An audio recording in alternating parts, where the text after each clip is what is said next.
Hello दोस्तों, आपका बहुत बहुत स्वागत है आपके अपने चैनल एमपी ऑनलाइन स्टडी पर। जैसे कि आपको पता है आज का हमारा जो टॉपिक रहने वाला है वो है भारत में मध्य प्रदेश का प्रथम स्थान। मतलब ऐसी किन किन बातों के अंतर्गत मध्य प्रदेश भारत के अंतर्गत प्रथम स्थान रखता है, पहला स्थान रखता है। देखिए, जब बात करते हैं प्रथम स्थान की तो चाहे वो मध्य प्रदेश का प्रथम स्थान हो, जिले का प्रथम स्थान हो, भारत का प्रथम स्थान हो या फिर विश्व के अंतर्गत प्रथम स्थान हो, वो क्वेश्चन क्या बन जाता है, महत्वपूर्ण बन जाता है। क्योंकि एग्जाम से रिलेटेड अगर हम बात करें तो प्रथम स्थान से रिलेटेड कई क्वेश्चन जो है एग्जाम में पूछ लिए जाते हैं। इसलिए कभी भी आप जब प्रथम स्थान वाला क्वेश्चन पढ़ें, कहीं पर भी पढ़ें, तो वो आपका हमेशा क्या हो जाएगा, वो आपका इंपॉर्टेंट क्वेश्चन हो जाता है। तो सबसे पहले हम आज की बात करते हैं जो है भारत में मध्य प्रदेश का प्रथम स्थान। इसमें बहुत सारे पॉइंट भी है, सारी चीजों को मैं डीपली आपको बताने वाला हूं, तो वीडियो आप अंत तक देखेंगे तो आपको लाभ जरूर प्राप्त हो जाएगा। तो सबसे पहले हम बात करते हैं लोक सेवा कानून देने वाला। बात करें अगर लोक सेवा कानून देने वाला प्रथम राज्य कौन है, मध्य प्रदेश है ना। तो आपको ये याद रखना है कि लोक सेवा कानून देने वाला प्रथम राज्य कौन सा हो जाएगा, मध्य प्रदेश। जो जो वर्ड मैं बोल रहा हूं वो आपके माइंड में अटैच हो जाने चाहिए। फिर बात करें साइबर ट्रेजरी प्रशासन शुरू करने वाला प्रथम राज्य, साइबर ट्रेजरी प्रशासन शुरू करने वाला प्रथम राज्य। तो अगर हम बात करें साइबर क्राइम जो होते हैं उनसे रिलेटेड जितने भी कानून है वो बनाए गए, उसके लिए एक प्रशासन का गठन किया गया और ऐसा करने वाला जो मध्य प्रदेश है वो प्रथम स्थान रखता है इस चीज में। फिर उसके बाद मानव विकास प्रतिवेदन प्रस्तुत करने वाला प्रथम राज्य हो जाएगा मध्य प्रदेश भारत के अंतर्गत। इसका मतलब ये है कि मानव का क्या विकास हो रहा है, उसमें किस प्रकार का डेवलपमेंट हुआ है, कितने सालों के अंतर्गत किस प्रकार का डेवलपमेंट जो है राज्य के अंतर्गत मानव विकास प्रतिवेदन, मतलब एक तरीके का मानव का विकास दिया जाता है कि उस हमारे यहाँ पर जो जितने भी व्यक्ति हैं वो उनका क्या विकास हुआ है, उनका क्या डेवलपमेंट हुआ है। तो ये पूरी चीज जो है, पूरा डाटा जो है वो एक तरीके से क्या किया गया, सारणीबद्ध किया गया और उसके बाद उसको प्रतिवेदन के रूप में प्रस्तुत किया गया केंद्र सरकार के अंतर्गत।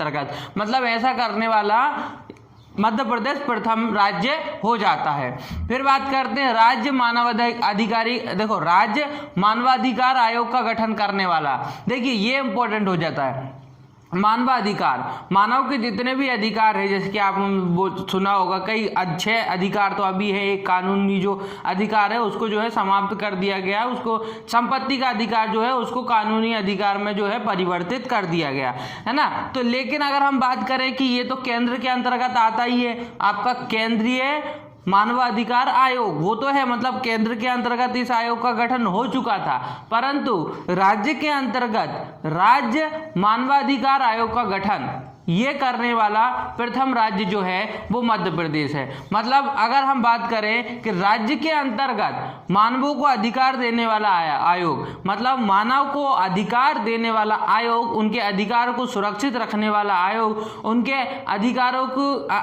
अधिकारों की सुरक्षा करना, उनको अधिकार प्राप्त करना, उनको अधिकार देना, ये सारी चीजें करने के लिए एक आयोग का गठन किया गया और जो किया गया राज्य मानवाधिकार आयोग का गठन मध्य प्रदेश के अंतर्गत। और मध्य प्रदेश ऐसा प्रथम राज्य है जहां पर राज्य मानवाधिकार आयोग का गठन किया गया।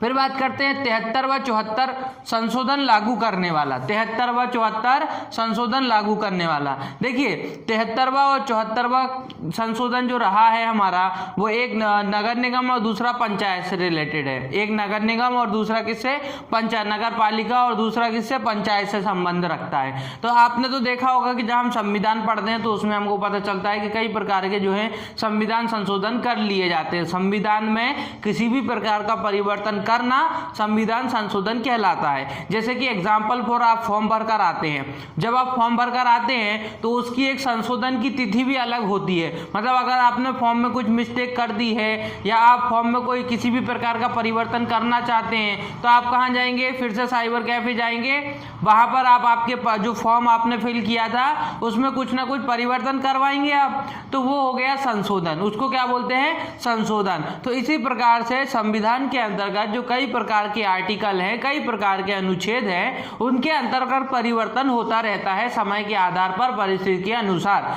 जिस प्रकार की आवश्यकता होती है उस प्रकार से उसमें परिवर्तन हो जाता है। तो संविधान के अंतर्गत, अनुच्छेद के अंतर्गत परिवर्तन करना ही क्या कहलाता है? आपका संविधान अनुशोधन, या फिर उसको बोला जो जाता है 73वां 74वां अनुसंधान, ये किया गया था संशोधन। अच्छा, ये जो संशोधन हुआ था ये 73वां और 74वां हुआ था, और ये जो हुआ था इसको लागू किसने किया था? देखिए, केंद्र सरकार द्वारा इसको क्या किया गया, इसमें संशोधन किया गया। जो आर्टिकल 74 है और जो आर्टिकल 73 है उसमें परिवर्तन केंद्र सरकार द्वारा किया गया, परंतु उसको लागू किसने किया? जो परिवर्तन हुआ वो परिवर्तन सबसे पहले लागू किसने किया? तो वो परिवर्तन सबसे पहले लागू किया था मध्य प्रदेश सरकार ने, इसलिए वो प्रथम राज्य बन जाता है। फिर बात करते हैं पंचायतों में महिलाओं को 50% भागीदारी देने वाला प्रथम राज्य। जैसे कि आप देख सकते हैं पंचायत में पंच होते हैं, पंचायतों में मुखिया होता है और कई प्रकार के सदस्य भी होते हैं,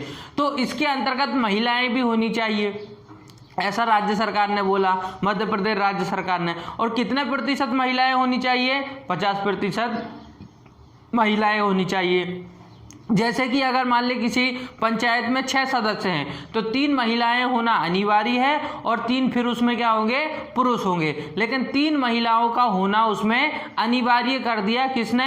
मध्य प्रदेश सरकार ने। और ऐसा करने वाली मध्य प्रदेश सरकार प्रथम सरकार बन जाती है, प्रथम राज्य बन जाता है पंचायतों में महिलाओं को 50% भागीदारी देने वाला राज्य। फिर बात करते हैं ग्राम स्वराज्य लागू करने वाला राज्य बन जाता है ग्राम स्वराज्य। देखिए, कई प्रकार की योजना जो है केंद्र सरकार द्वारा लाई जाती हैं और वो केंद्र सरकार फिर राज्य सरकार के ऊपर छोड़ देती है कि अब आप इसको आपके राज्य के अंतर्गत क्या कीजिए? लागू कीजिए। तो क्या करते हैं? राज्य फिर अपने नियम के आधार पर अपनी सुविधा के अनुसार उसको लागू करते हैं। तो इसी के अंतर्गत एक थी आपकी ग्राम स्वराज। तो ग्राम स्वराज जो योजना थी या ग्राम स्वराज जो था उसको लागू करने वाला, ग्राम स्वराज को लागू करने वाला मध्य प्रदेश प्रथम राज्य बन जाता है जो कि ग्राम स्वराज लागू करने वाला है, और इसने इसको 2001 में लागू किया था।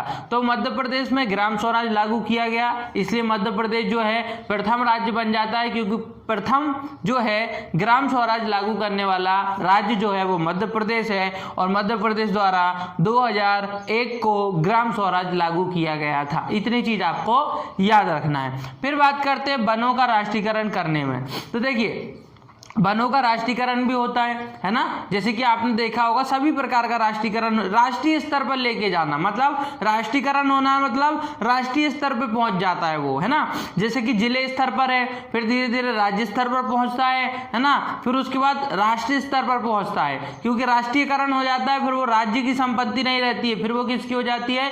राष्ट्र के अंतर्गत आ जाती है। कई प्रकार के बैंक का भी आपने सुना होगा कि बैंकों का भी राष्ट्रीयकरण हो जाता है, वो राष्ट्रीय स्तर पर बैंक बन जाती है फिर, है ना, वो एक राज्य स्तर पर नहीं रहती, वो राष्ट्रीय स्तर पर बन जाती है। उसी प्रकार वनों का राष्ट्रीयकरण करना, तो वनों का भी राष्ट्रीयकरण होता रहता है, कई प्रकार के वन है उनको राष्ट्रीय जो है मान्यता प्राप्त होती रहती है। तो उसी आधार पर हम बात करें, वनों का राष्ट्रीयकरण करने वाला मध्य प्रदेश प्रथम राज्य बनता है। फिर बात करते हैं जैन समुदाय को अल्पसंख्यक समुदाय घोषित करने वाला। अब देखिए, अलग अलग प्रकार की कास्ट रहती है जिसमें अलग अलग प्रकार के समूह रहते हैं, है ना, कई कई प्रकार के समुदाय होते हैं। तो उनको क्या, उनकी परिस्थिति को देखते हुए, उनकी स्थिति को देखते हुए उनको जो है किसी भी प्रकार का छूट दे दिया जाता है, तो वो कहलाता है आरक्षण। तो उसके अंतर्गत अगर हम बात करें तो जैसे कि जैन समुदाय है, इनकी संख्या भी थोड़ी सी क्या है? कम है, जिसके कारण इनको किस प्रकार का दर्जा दिया गया?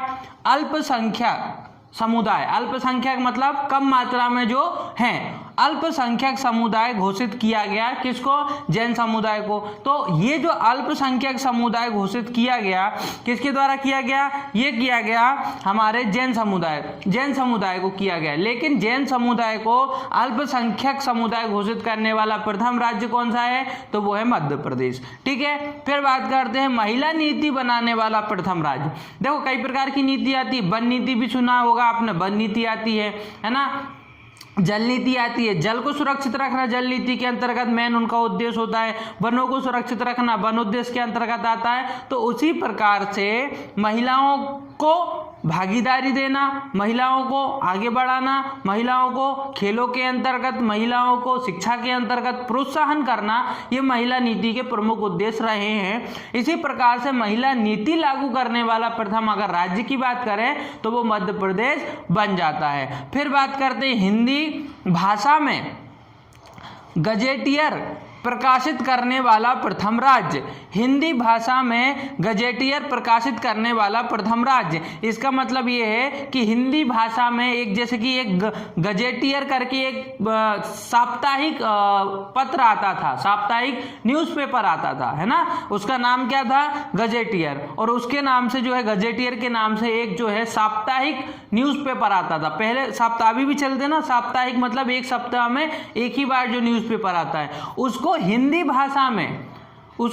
भाषा में प्रकाशित करने वाला प्रथम राज्य बनता है मध्य प्रदेश। तो देखिए कई इंपॉर्टेंट फैक्ट है इसमें जो आप याद कर सकते हैं, है ना, जो एग्जाम की दृष्टि से भी इंपॉर्टेंट है। तो हिंदी भाषा में गजेटियर प्रकाशित करने वाला प्रथम राज्य बन जाता है मध्य प्रदेश। मैग्नीज उत्पादन और भंडारण में और हीरा उत्पादन में, जैसे कि आपको पता है मैग्नीज के उत्पादन में, मैग्नीज के भंडारण में और मैग्नीज और हीरा उत्पादन में, तीनों स्थान में मध्य प्रदेश जो है भारत के अंतर्गत प्रथम स्थान रखता है, भारत के अंतर्गत प्रथम स्थान रखता है। देखिए कितनी इंपॉर्टेंट चीज है, मैग्नीज उत्पादन में उत्पादन भी कर लिया हमने मैग्नीज का, उसको स्टोर करके भी रख लिया, उसका भंडारण भी हमने कर दिया, तो भंडारण में भी प्रथम स्थान मैग्नीज के, उत्पादन में भी प्रथम स्थान, और हीरा उत्पादन में तो आपको पता ही है कि मध्य प्रदेश का कौन सा स्थान है, प्रथम स्थान है। अब देखते हैं थोड़ा सा और आगे, संस्कृति विश्वविद्यालय प्रारंभ करने वाला प्रथम राज्य। संस्कृति विश्वविद्यालय, मध्य प्रदेश द्वारा कई प्रकार के विश्वविद्यालय जो हैं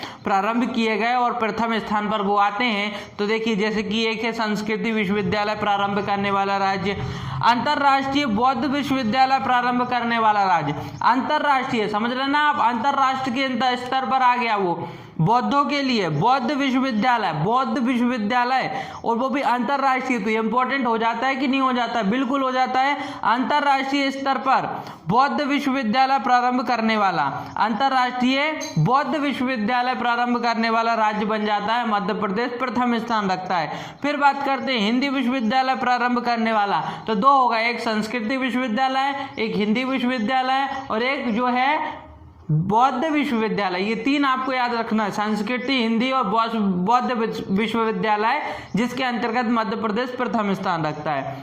फिर बात करते हैं सांकेतिक भाषा में ITI संस्था खोलने वाला प्रथम राज्य। सांकेतिक भाषा तो आप समझते हैं जो नॉर्मली बोल नहीं पाते हैं, है ना, जो बोल नहीं पाते हैं, सुन नहीं पाते हैं, उनके लिए क्या किया जाता है, संकेत के आधार पर पढ़ाया जाता है ना। जो मूकबधिर होते हैं, जिनको सुनाई नहीं देता है, या फिर जो बोल नहीं सकते हैं परंतु वो देख सकते हैं, उनको संकेतों के आधार पर, इशारों के आधार पर पढ़ाया जाता है। तो ऐसा सांकेतिक भाषा में ITI संस्था खोलने वाला, ITI संस्था खोलने वाला प्रथम राज्य बन जाता है मध्य प्रदेश। तो ये चीज आपको इतनी इंपॉर्टेंट इसमें याद रखना है। अब बात करते हैं आगे, राज्य कृषि एवं मूल आयोग का गठन किया गया। राज्य कृषि एवं मूल आयोग का गठन किया गया, ये कहां किया गया, सबसे पहले मध्य प्रदेश के अंतर्गत किया गया। जैसे कि हम बात करें राज्य कृषि एवं मूल आयोग, मूल आयोग मतलब जैसे कि आप देखते हैं कि नॉर्मल किसानों द्वारा खेती किसानी की जाती है, फसल उगाई जाती है, फिर वो फसल को वो दो तरीके से काम कर सकते हैं, या तो वो राज्य सरकार को बेच सकते हैं या तो वो स्वयं बेच सकते हैं। तो राज्य सरकार को बेचना और फिर राज्य सरकार उसको उतना पैसा दे देती है और जो उनके द्वारा जो फसल दी जा रही है वो ले ली जाती है, फिर राज्य सरकार उसको बेचती रहती है और किसान को उतना पैसा दे दिया जाता है जितना उसका मूल होता है, जितना उसका मूल होता है, और मूल से बढ़ के ही दिया जाता है। तो ये जो है इस तरीके की क्रिया या इस तरीके की प्रक्रिया सबसे पहले किसके द्वारा की गई, राज्य कृषि एवं मूल आयोग का गठन किया गया, जिसके अंतर्गत हम बात करें कृषि के अंतर्गत कई प्रकार की खेती किसानी होती है और जो उत्पाद निकलता है, जो उत्पादन आता है, उसका स्टोर राज्य सरकार ले लेती है और रिटर्न किसको दे दिया जाता है, पैसे किसको दे दिए जाते हैं, किसान को दे दिए जाते हैं। अब देखिए देश की सर्वप्रथम महिला नीति, अच्छा ये तो हम देख ही चुके हैं, महिला नीति सबसे पहले लागू करने वाला कौन हो गया, तो वो हो गया मध्य प्रदेश सरकार। ठीक है, तो इतनी चीज आपको इसमें याद रखना है। अब बात करते हैं अच्छा देश का पहला हवाई अड्डा डबरा में खुला था, देश का प्रथम हवाई अड्डा हो गया इंपॉर्टेंट। अब इसमें आपको मुझे कुछ बताने की जरूरत है क्या? देश का पहला हवाई अड्डा आपको कहाँ देखने को मिल रहा है? डबरा में आपको देखने को मिल रहा है। तो ये क्वेश्चन बोलते ही साथ क्या हो जा रहा है? इंपॉर्टेंट हो जा रहा है। ठीक है, भारत की सबसे बड़ी मस्जिद बैठक क्षमता के आधार पर। देखिए क्वेश्चन में पूरी चीज समझना बहुत ज्यादा जरूरी होता है। मैंने बोला है भारत की सबसे बड़ी मस्जिद, लेकिन आधार भी बताया मैंने किस आधार पर देखना है, तो वो बैठक क्षमता के आधार पर देखना है। मध्य प्रदेश की भारत की सबसे बड़ी मस्जिद और वो भी बैठक क्षमता के आधार पर, तो कौन सी हो जाएगी? ताजुल मस्जिद। और ये कहाँ पर है? भोपाल में है। कौन सी मस्जिद? ताजुल मस्जिद हो जाएगी और ये कहाँ पर है? भोपाल में है। ठीक है, फिर बात करते हैं भारत का प्रथम ऑप्टिकल फाइबर कारखाना। भारत का प्रथम ऑप्टिकल फाइबर कारखाना, तो ये कहाँ है? भारत का प्रथम ऑप्टिकल फाइबर कारखाना ये मंडीद्वीप में है। कहाँ पर है? मंडीद्वीप में है। तो ये चीज आपको याद रखना है, भारत का प्रथम ऑप्टिकल फाइबर कारखाना कहाँ पर है? फाइबर जो बनता है ना, फाइबर है ना, तो ये फाइबर बनाने का कारखाना पहला जो था वो पूरे भारत के अंतर्गत वो मंडीद्वीप में स्थापित किया गया था, मध्य प्रदेश के अंतर्गत। भारत का प्रथम आदिवासी शोध संचार केंद्र। देखिए भारत का प्रथम आदिवासी शोध संचार केंद्र, ये कितना इंपॉर्टेंट हो जाता है, क्योंकि जनजातियों से रिलेटेड, आदिवासियों से रिलेटेड कई क्वेश्चन एग्जाम में आते हैं जो इंपॉर्टेंट अपने आप बन जाते हैं। अब बात करते हैं कि भारत का प्रथम आदिवासी शोध केंद्र संचार केंद्र ये कहाँ पर है? झाबुआ में है। ठीक है, झाबुआ कहाँ आता है? इंदौर संभाग के अंतर्गत आता है। और साथ ही साथ आपको ये पूर्वी भाग में दिखाई देगा ये जिला आपको एमपी के मैप के अकॉर्डिंग। अब बात करते हैं भारत का प्रथम रत्न परिष्कृत केंद्र। रत्न जो होते हैं ना उनको क्या करना? सुरक्षित रखना, उनको शुद्ध करना, है ना, उनको व्यवस्थित रखना। रत्न परिष्कृत केंद्र, तो भारत का प्रथम रत्न परिष्कृत केंद्र आपको कहाँ देखने को मिलेगा? जबलपुर में आपको देखने को मिलेगा। फिर बात करते हैं भारत का प्रथम आपदा प्रबंधन संस्था। भारत की प्रथम आपदा प्रबंधन संस्था, आपदा आती ना, किसी प्रकार का भूकंप आता है या किसी भी प्रकार की बाढ़ आती है, तो इन सारी ज्वालामुखी फूटता है ना, बाढ़ सबसे बड़ा तो हम देख अभी की स्थिति में बाढ़ की बात करते हैं, बाढ़ हो गया है ना, भूकंप हो गया या कोई अन्य आपदा आ जाती है जिससे जो है जन की क्या होती है? क्षति होती है, कई प्रकार की क्षति हो जाती है, संपत्ति का नुकसान हो जाता है। तो उसके अंतर्गत जो है वो है हमारा भारत का प्रथम आपदा प्रबंधन संस्था। एक संस्था का निर्माण किया गया था, एक संस्था का गठन किया गया था जिसके अंतर्गत अगर इसी प्रकार की कोई स्थिति आती है तो उसको केंद्र सरकार, उसको राज्य सरकार कंट्रोल करेगी और अपने जो उसके कार्यकर्ता हैं उनको वहां पे भेजेगी और व्यवस्था को देखेंगे। तो इसके अंतर्गत जो है भारत की प्रथम आपदा प्रबंधन संस्था की स्थापना कहाँ की गई थी? भोपाल में की गई थी। फिर बात करते हैं भारत का प्रथम सौर चलित टेलीफोन। भारत का प्रथम सौर चलित टेलीफोन एक्सचेंज, देखिए पूरी चीज समझना बहुत ज्यादा है। भारत का प्रथम सौर चलित टेलीफोन एक्सचेंज, सौर चलित मतलब सूरज की रोशनी से चलने वाला, सौर चलित मतलब सूरज की रोशनी से चलने वाला सौर चलित टेलीफोन एक्सचेंज ये कहाँ पर स्थापित किया गया था? ये किया गया था अयोल पाटा। अयोल पाटा कहाँ आता है? शिवपुरी में आता है। तो अयोल पाटा में स्थापित किया गया था शिवपुरी के अंतर्गत, और ये मध्य प्रदेश में प्रथम था, मतलब भारत में प्रथम था ये, और मध्य प्रदेश में पहली बार स्थापित किया गया था। भारत का प्रथम सोयाबीन वायदा बाजार, देखिए बाजार की बात हो रही है, सोयाबीन केंद्र की बात नहीं हो रही है, अनुसंधान केंद्र की बात नहीं हो रही है, यहाँ बात हो रही है भारत का प्रथम सोयाबीन वायदा बाजार कहाँ पर है? इंदौर में है। कहाँ पर है? इंदौर में है। तो यहाँ पर आप क्वेश्चन को समझिए, जब क्वेश्चन आता है कि भारत का प्रथम अनुसंधान केंद्र तो वो उज्जैन हो जाएगा, या अनुसंधान केंद्र तो वो उज्जैन हो जाएगा, परंतु अभी क्या पूछा है? भारत का प्रथम सोयाबीन वायदा बाजार कहाँ है? तो वो इंदौर में है। तो इतनी चीज आपको इससे याद रखना है। फिर बात करते हैं भारत का प्रथम राष्ट्रीय युवा महोत्सव। राष्ट्रीय युवा महोत्सव समझ रहे हैं ना आप? राष्ट्र के स्तर पे जो महोत्सव हुआ था वो सबसे पहले मध्य प्रदेश के अंतर्गत हुआ था, राष्ट्रीय युवा महोत्सव। तो बात करें भारत का प्रथम राष्ट्रीय युवा महोत्सव का आयोजन कहाँ किया गया था? भोपाल में किया गया था और 1955 में किया गया था। तो इम्पोर्टेंट क्यों हो जाता है? क्योंकि राष्ट्रीय स्तर का है। राष्ट्रीय युवा महोत्सव सबसे पहले कहाँ किया गया था? मध्य प्रदेश में किया गया था। कब किया गया था? 1955 में किया गया था।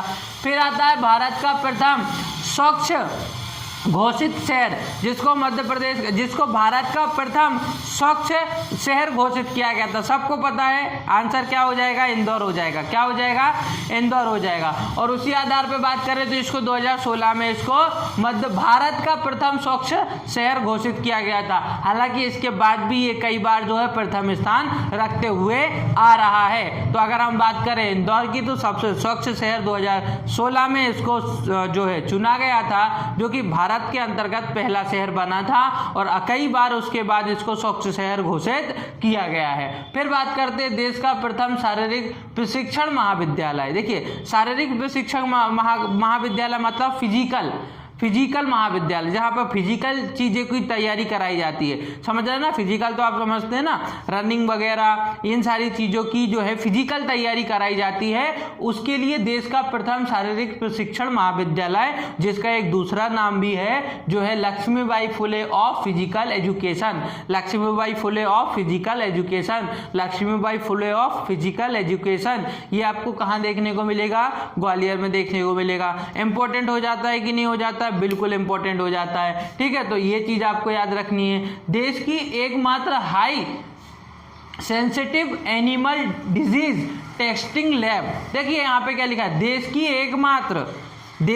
एकमात्र high sensitive animal disease testing lab, मतलब जो एनिमल होते हैं उनमें कई प्रकार के डिजीज, कई प्रकार की बीमारियां पाई जाती है, तो उसको क्या करना, उसका टेस्ट करना है ना। जानवरों के अंतर्गत कई प्रकार की बीमारियां होती हैं, उनको टेस्ट करना ही आपका क्या कहलाता है, क्या कहलाता है आपका animal disease testing lab. Lab मतलब वो ऐसा चीज, मतलब लैब मतलब जहां पर उनकी जो क्या की जाती है, उनके रोगों का क्या किया जाता है, खोजा जाता है, उनका निवारण किया जाता है। तो ये कहाँ है, भारत में। हालांकि देश की एकमात्र तो अब नहीं होगी, देश में अब कई हो गई होंगी, लेकिन देश में हम प्रथम बोल सकते हैं, जो मध्य प्रदेश के अंतर्गत थी, भोपाल में इसकी स्थापना की गई थी। फिर बात करते हैं भारत का प्रथम मदर मिल्क मतलब जिला अस्पताल।